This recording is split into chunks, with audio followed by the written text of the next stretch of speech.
my Divine Money peeps. How are you today? Welcome to Sunday, Super Bowl Sunday, actually. So I'm recording this right now while Super Bowl is going on. And I'm sure all those that are watching it are absolutely enjoying it. I'm not a Super Bowl person, but I am a Divine Money Goddess person. Hi, so today we're going to be talking about the Divine Money Goddess card, the Divine Feminine. We just finished a 4-part series on the Divine Ego, and this card, the Divine Feminine, is what I drew for the month of February. Now, I just wanted you to notice that they do have the same picture, and that is an intentional. These are actually bonus cards. When I wrote the cards, there's 8 goddesses altogether, 8 money goddesses altogether, and then there were 4 bonus cards. And the Divine Feminine and the Divine Ego are one of the bonus cards.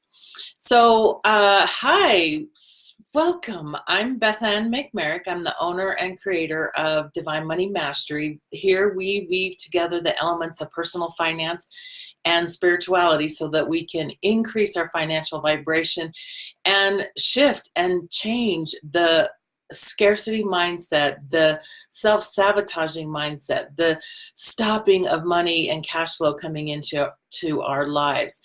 And the reason I wrote these Divine Money Goddess cards was to assist individuals with shifting their mindset around money. So I've been an accountant for over 24 years, and when I started my business in 2008, I started my own accounting business, and I was super excited because I was going to go out and I was going to help people, teach them how to manage their money, how to organize their money, how to record and track their money, so that when they filed their taxes and all throughout the year, they would have more profitability, but then also be able to grow their business as a much bigger way. But what I found out was that there was all of this emotion and shame and fear around the money, and I was like, well, no wonder people aren't doing their finances and doing their accounting and getting them on time.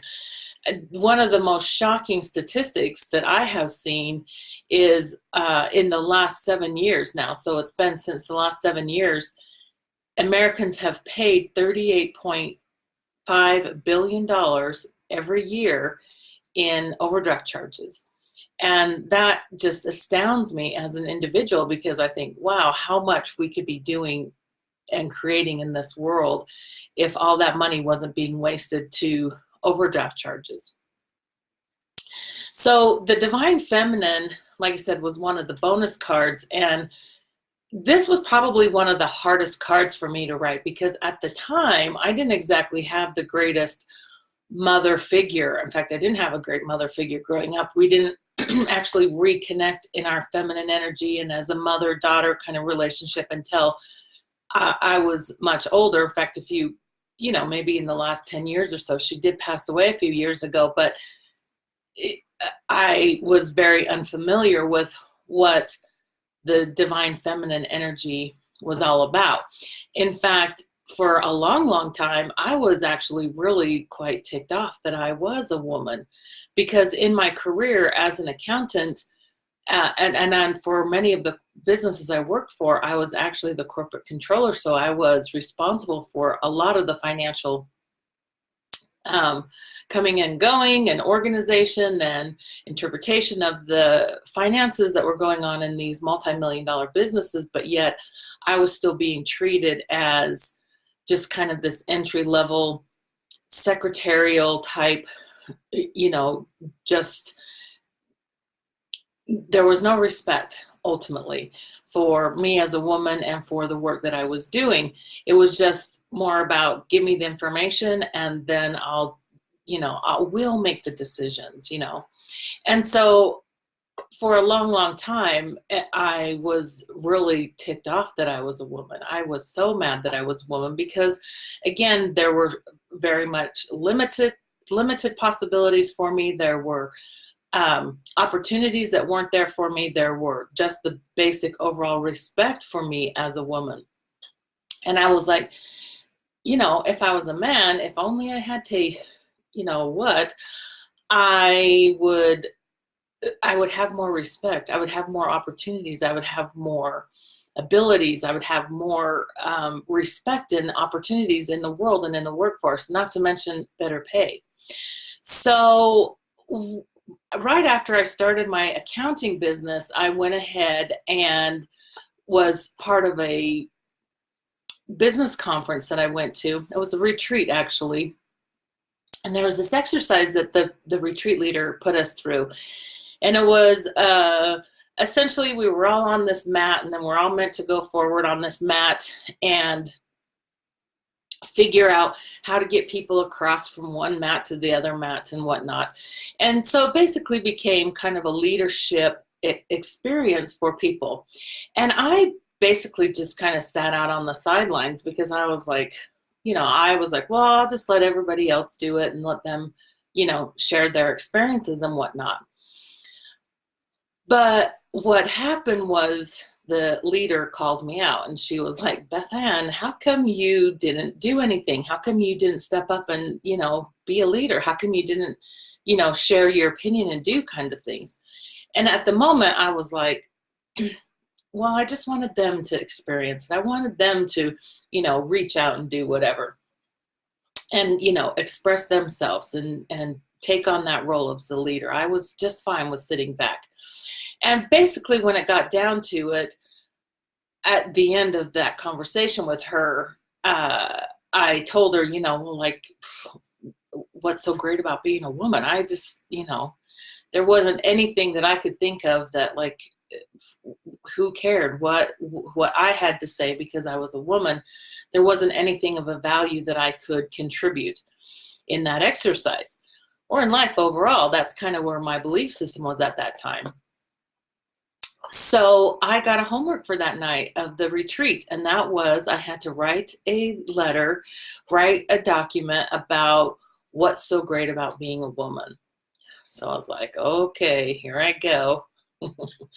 So I went up to my room when I was sitting up on my bed, and I'll never forget this. I started writing, you know, what's so great about being a woman? Okay, well, I liked nail polish, so I could do my nails.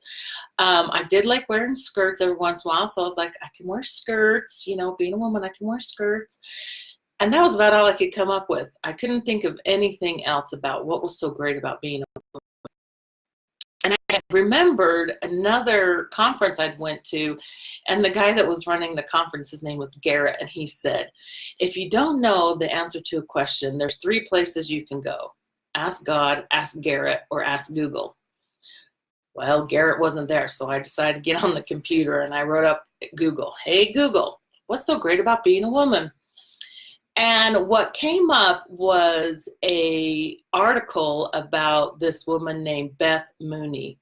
Now, Beth Mooney was the first CEO of a United States bank. She was the first female CEO.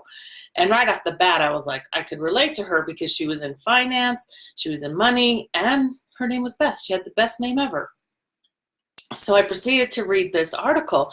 And what came up on this article were all these different bullet points of different skills and abilities that she had that added and contributed to her function as this CEO of this, you know, Key Bank. It was Key Bank, so it was a huge organization, financial organization. And as they were listing all these qualities, I just went, bing, bing, bing, bing, bing. I was like, oh my gosh, I have all of these qualities too. It just like, it filled me. I was like, oh my gosh, yeah, I can organize, I can prioritize, I can reevaluate, there were all these things that I could do as a woman. And it was because she was a woman that she was able to do that.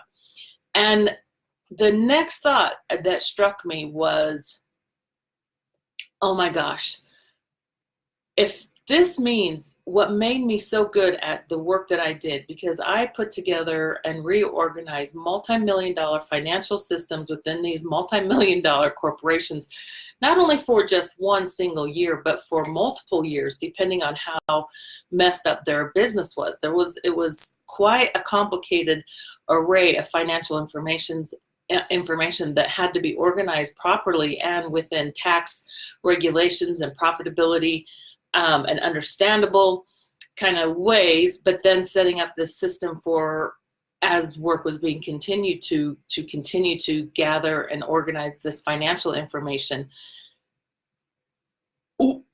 When I realized that because I was a woman and I had these different abilities, logical thinking abilities, was because I was a woman, is what made me so good at what I was doing and the work that I was doing. And I loved the work that I was doing. It was quite intriguing and exciting. You know, it was like putting a big puzzle together. And I loved it. I loved it. And I realized it was because I was a woman that I was able to do this. And all of a sudden, being a woman wasn't so bad. I was pretty excited about that. And the other part that like really got me excited about it was that if me as a woman had all of these skills and abilities, then that means every single other woman out there has these same abilities as well. That all of these things that we've been told about being a woman, that they're not mathematically minded, that they're not capable of thinking, that they're too emotional, they're not rational, they're not logical, that, you know, that they need to be quiet and silent. All of those things, all of those horrible things that we've been told as women over generations and generations around money, around finances, around our profession, and around our skills and our abilities, all of that was a lie. All of it was a lie. And that meant every single woman out there had these same amazing skills and abilities. And it got me so excited because my whole life was changed. Now, all of a sudden, instead of being pissed off about being a woman, I was excited about it because I was like, yahoo, if I was a man, I wouldn't have been able to do and have the opportunities that I have had to do the work that I do, and to have this brain and this logical understanding and abilities to reorganize these systems like I did. So that's why when I wrote the cards, the money goddesses, that what happened was each one of those were patterned after like the core teaching or the core value of each one of them has to do with each one of those skills that were being reported in this article about Beth Mooney. So it was a beautiful, exciting experience and journey, and this is why the divine feminine is so important in our work and in our relationship with our money, is because when we're loving the feminine part of us and understand that the feminine energy within us, because men have feminine energy as well, it's just they don't tap into it as much because they've been so used to the logical part of it. But when we as women tap into this feminine energy within us, the sky's the limit. Like there's so much more that we can do. I'm going to read this really quick. It says, the divine feminine, divine mother, earth mother, mother moon. I connect heart to heart with the divine feminine. I feel her tender touch on my cheek. I grant and admire the feminine qualities within me. I know that accessing this side of me increases my connection to all. Goddess card 41. And that's it. That granting that feminine energy within us, granting and admire those feminine qualities within us, because they go much deeper than being able to have children, do the dishes, and clean the house, and be a good wife and mother. There's a deeper knowing, a deeper intuition within each woman that we can connect into, that we can use to increase our financial vibration, increase our businesses, increase our connections to other people, and create a whole different experience for ourselves on this planet, and increase our connection to all, increasing our connection to our friends, family, co-workers, the moon, the sun, and the stars, everything, increasing our connection to all, to our higher knowing. So the divine feminine, I'm super excited about talking about that over this next month, because this is part one, and I'll be talking about the next 3 concepts over the next 3 weeks. Next Sunday, we'll have part 2. So, yeah, the divine feminine. Just know that accessing and connecting with that feminine energy within you, it's a beautiful gift to be a woman. And it's a beautiful gift to be able to tap into our feminine energy and use that feminine energy to increase and shift and change this world. So thank you so much for tuning in. I love you, my Divine Money peeps. Peace in.